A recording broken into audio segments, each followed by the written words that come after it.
Luigi's Mansion 3. Definitely one of the biggest titles of 2019, but is it any good? Spoiler alert, yeah, it's good. But how good is it? And what problems does it have? We're gonna talk about all that and more right now.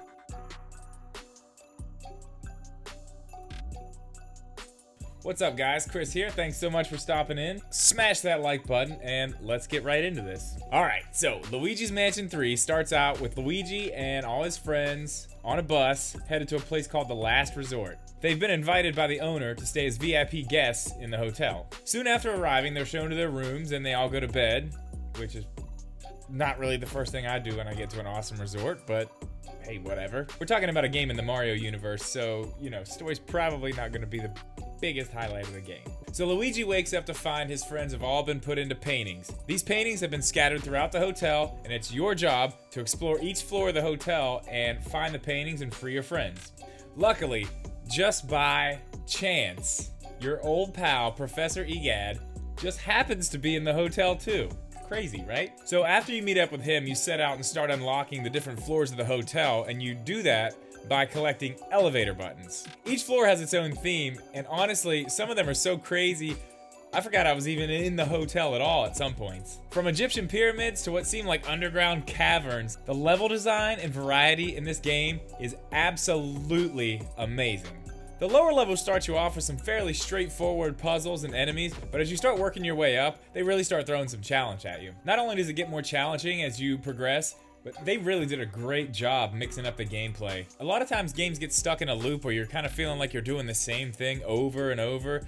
Not here. Each floor keeps you guessing, and I really didn't find myself bored or feeling like I was just doing the same thing over and over but in different places once. One of the absolute best things about the game is Luigi. I wasn't sure about having to switch from body to body, but the way he's used is really well thought out and honestly makes for some of the best puzzle solving on the Switch. Luigi can pass through bars and shoot through drain pipes and get to places that Luigi just can't go. But sometimes you'll find yourself using him as a decoy and having Luigi come in from another angle to take down a ghost. He's also able to hold doors open for you while you walk to the other side of the room and go through. When he's not doing all that, he lives inside the newly redesigned Poltergust G00. Along with him, it's got some other really great upgrades. You can shoot suction cups out of it with ropes attached to the end and then suck them up to throw things out of your way, or in some cases, even pull things from the inside of ghosts. It's also got a dark light which lets you reveal doors, chests, and a lot of other really interesting things that they thought of along the way.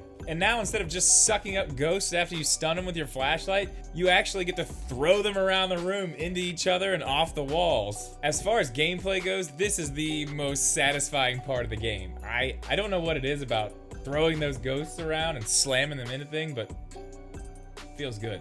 Another really helpful feature is the burst. You do this by pushing both triggers in at the same time, and it'll send Luigi flying up in the air and knock back any enemy within range. It definitely comes in handy when you're being attacked by multiple enemies at the same time. The controls are fine. They take a little bit of getting used to, but one thing that kind of does suck is you can't do any type of customization to the controls at all. There are some motion controls, but it's really only up and down when you're using the Poltergust. Now, this is something that took me a minute to figure out. The functions of the hang on a second. Okay. So the functions of the Poltergust are on the face buttons, but they're also up here. And you can do them by either holding R or L or both at the same time to get your dark light. I definitely recommend using the L and R buttons for these. That way it leaves your thumb open to use the right stick. And when it comes to the look of the game, I have to say it's probably one of Nintendo's best looking first-party games. There is so much going on in every single room, even down to Luigi's facial expressions. I mean, it's amazing. It looks fantastic. It is a great looking Switch game. You can tell there was a lot of attention to detail that went into this game. It is very, very crisp and extremely vibrant. Like, for example, remember Yoshi's Crafted World? Decent looking game, but it was a little blurry, I thought. Not Luigi's Mansion 3. It is crisp, crisp, crisp. And not only is it a beautiful game, I don't remember one time while I was playing where there was a frame rate issue or a hiccup at all. I believe it's running at 30 frames per second, and if it drops off that at any point, I didn't notice. But with all that great stuff I've already said, where this game shines the most is the boss fights. Every single one of them is unique, not only in the way they take damage, but what tools you use to beat them, and they fit the theme of each floor they're on perfectly. I honestly just cannot say enough about the boss fights. They were amazing. Every time I went to a new floor, I just kept thinking, what's the boss gonna be, and how am I gonna take it down? And I gotta tell you, they did not disappoint me one time. There is multiplayer in this game, online and local co-op. I did try the online one time, and I don't really have anybody here to play local co-op with, so I didn't try that. But the online did pretty well. I didn't really notice any lag, and it was a decent amount of fun. Okay, so a few small issues I had, and some of these are things that aren't gonna matter. If you're playing on a Switch Lite, there are a few things you need to remember. One, you don't have rumble. The HD rumble in this game is on point. I don't know if I just haven't really noticed it in other games that much, but they really took advantage of HD rumble for this one. And there was one other small thing on the Switch Lite that I noticed. There's a map that's right there. And if you touch that map, it opens up on the whole screen.